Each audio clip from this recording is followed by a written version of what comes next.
This episode is brought to you by CoolStuffInc.com, the #1 seller of games and gaming accessories. And GatheringMagic.com, the #1 resource for Magic the Gathering news and articles. Hi, this is Rowe, and this is my Saffi Eriksdotter EDH deck.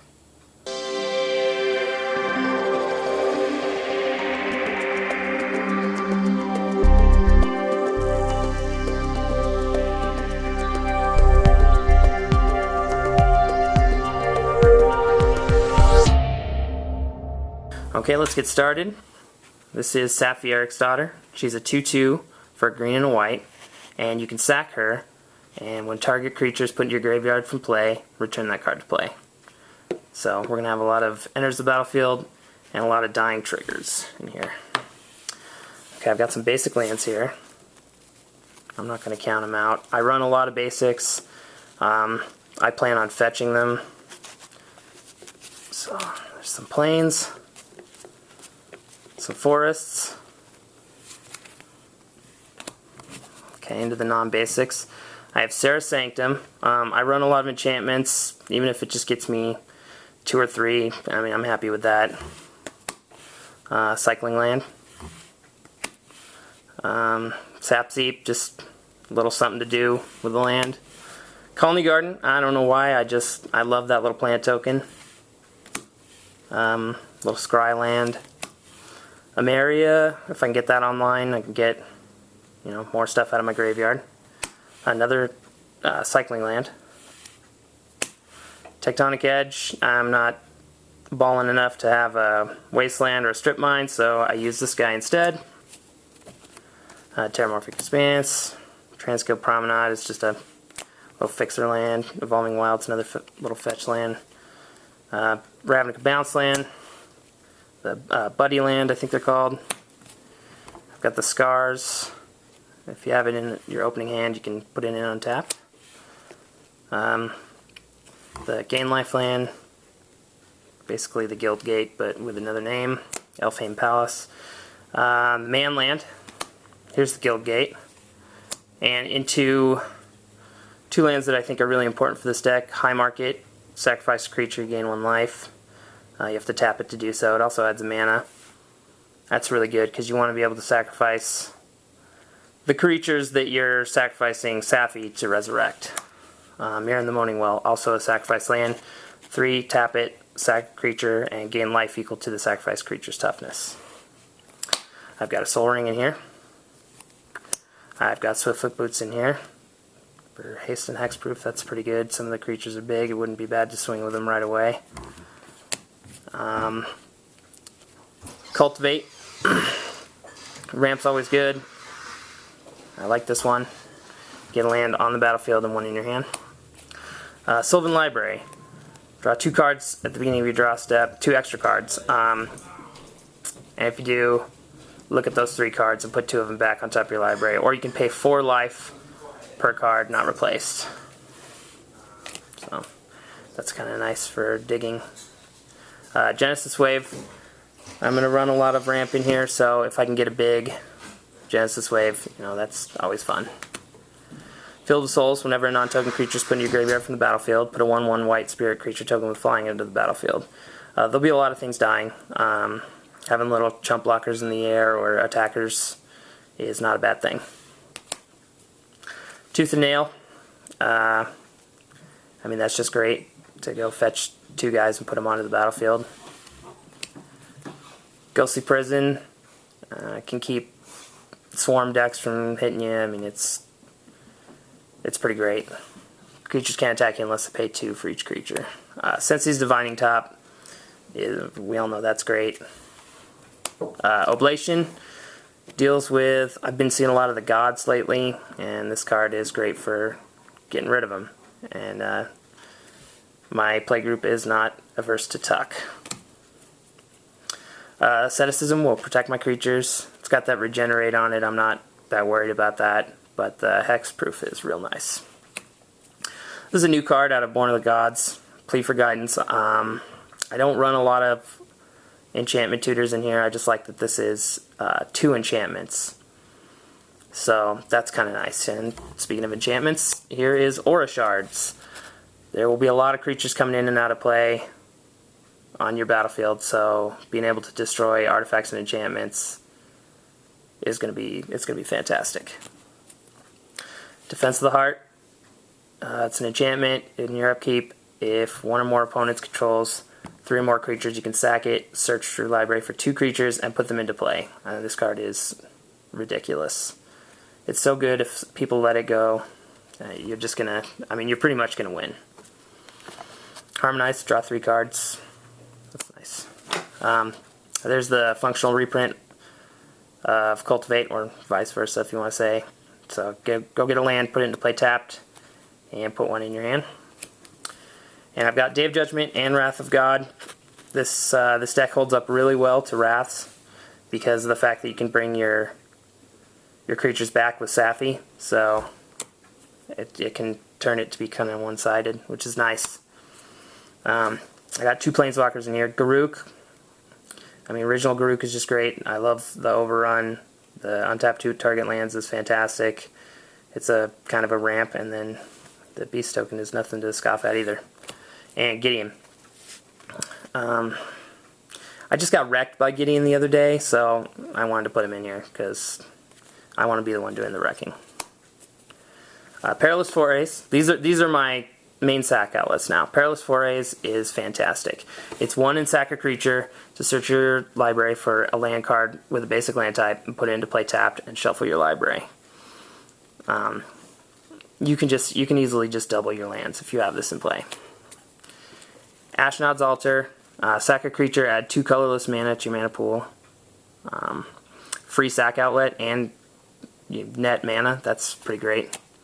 Eldrazi Monument. Makes you guys 1/1 flying and indestructible.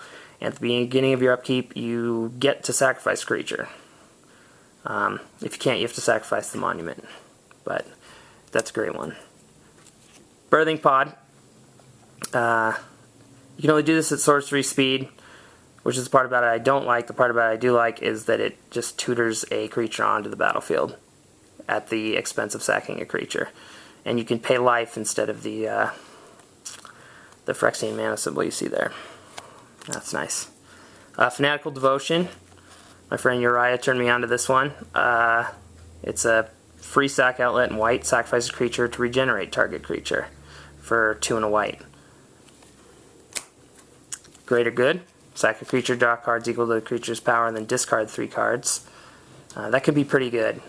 You need a big creature for it to be great, but it's still a free sack outlet, which is great. Carnage Altar is 3 and sack a creature to draw a card. 3 seems a bit steep, but I want to draw cards all the time. That's all I want to do. Death Render. When an equipped creature is put into a graveyard for play, you can put a creature card from your hand into play and attach it to Death Renderer. It gives the creature 2/2 as well, and the equip cost is 2. This thing is fantastic. You can get some real kind of like surprises because you can do it. You can sack at instant speed and just drop a Terrasodon from your hand into play. Okay, these are more of my enablers here that kind of help Saffi out. Gift of Immortality is good on Saffi. It's good on pretty much anything with an enters the battlefield ability in this deck. It's from Theros. When it's an aura. When enchanted creature dies, return that card to the battlefield under its owner's control, and return Gift of Immortality to the battlefield attached to that creature at the beginning of the next end step. So if you do this on a creature with an enters the battlefield ability, you can get that ability going off pretty much every turn if you have a sack outlet. And if you put it on Saffi, you can use Saffi's saving ability every turn to get it, to get the triggers from any number of creatures. Revelark is a champ in this deck. With a sack outlet, Revelark, Saffi, and some other utility creature, you can go crazy. You can go buck wild with this thing. It's got the evoke cost, which is nice, so you don't even have to sacrifice it the first time you play it. It just basically does it on its own. And when it leaves play, it returns 2 target creature cards with power 2 or less from your graveyard to play. So, this thing's a champ. This is basically like a secondary Saffi, Adarkar Valkyrie. is a flying vigilant 4/5 for 6, and you can tap it, and when target creature other than the Valkyrie is put into a graveyard this turn, return that card to play under your control. Okay. Nim Deathmantle, kind of another enabler, another Saffi type deal. You can pay 4 to, when a non-token creature is put into your graveyard from the battlefield, you can return it to the battlefield and attach Nim Deathmantle to it. And it is a 2/2 and has Intimidate and is a black zombie in addition. Genesis, at the beginning of your upkeep, if he's in your graveyard, you can pay 2 and a green to return target creature card from your graveyard to your hand. A lot of times you're just going to let Saffi sit in the graveyard. She's not going to go to the command zone very often. There's no reason to pay 6 for a Saffi, so this guy can help you get her back if you need to. Mimic that. A lot of enters the battlefield, guys. Mimic that's just good in pretty much anything. Pay 3 and tap it to put a token onto the battlefield that's a copy of the exiled card, and it gains haste, and then you exile at the beginning of the next end step. Twilight Shepherd, another good enabler. When she comes into play, you return to your hand all cards that were put into your graveyard from play this turn, and it has Persist. So it comes back on its own once, and then you can use Saffi to further that, and then bring Saffi back. Karmic Guide, kind of another, just in a long list of recursive guys. Flying pro black. It's got that echo cost, so it sacrifices. This would be another good one to put Gift of Immortality on, because it would just keep coming back every turn. And, oh yeah, when it enters the battlefield, you can return a creature card from your graveyard to the battlefield. Duplicate, great exile removal. Copies the power and toughness. And another thing, you're able to get this back with Revel Arc. Wall of Blossoms, when there's a battlefield, draw a card. If you can draw 2, like just an extra card on these little guys just once, then they're worth it. Lieutenant Kratar, you pay 1 and a white and sacrifice him to remove target attacking creature from the game. I guess that's kind of like a Soul Snare on a guy, and he's a 2/2 for 3. And so another guy you can bring back with Revel Arc. If you can keep this guy going, he's real kind of a rattlesnake card. Sakura Tribe-Elder. Sack him, search for a basic land, put it into play tapped. That guy's great. Wall of Omens, just like Wall of Blossoms, when it enters the battlefield, it draws a card. It's a 0/4 defender for 2.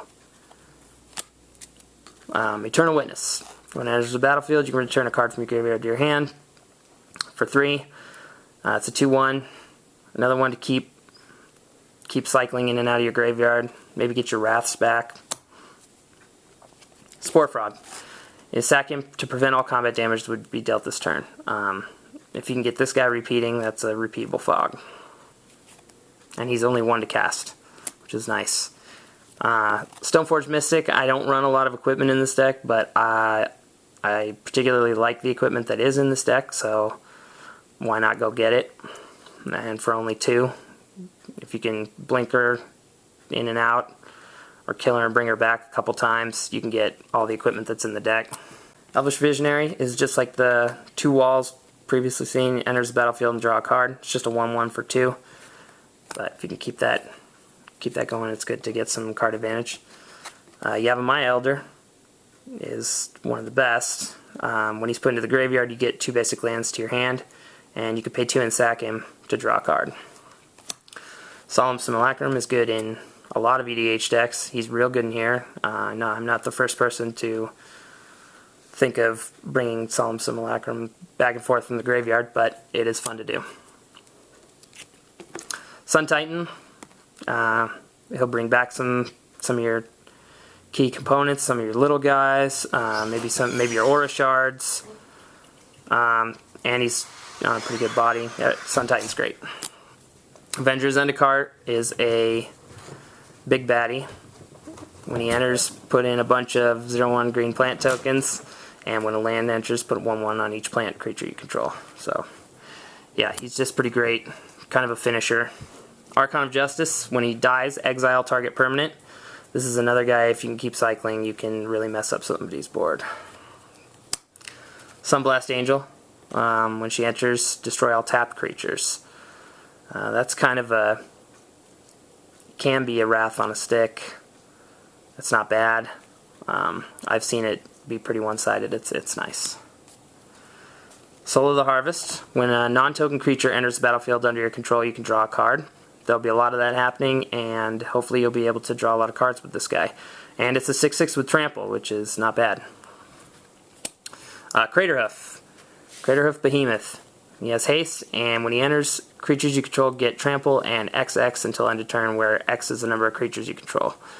Another finisher, kind of just an overrun guy, and if you can do it multiple times, that's great. You can finish off multiple players. Palaka Worm. You get the double trigger on this guy, that's why I really like him. He's a 7/7 for 7 with Trample.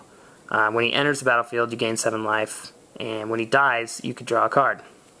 So to bring this guy back and forth from the graveyard is pretty neat, because you'll get all those triggers. Wormcoil Engine. That 6/6 Death Touch lifelink that makes a lifelink token and a Death Touch token. Another one to keep bringing back and forth.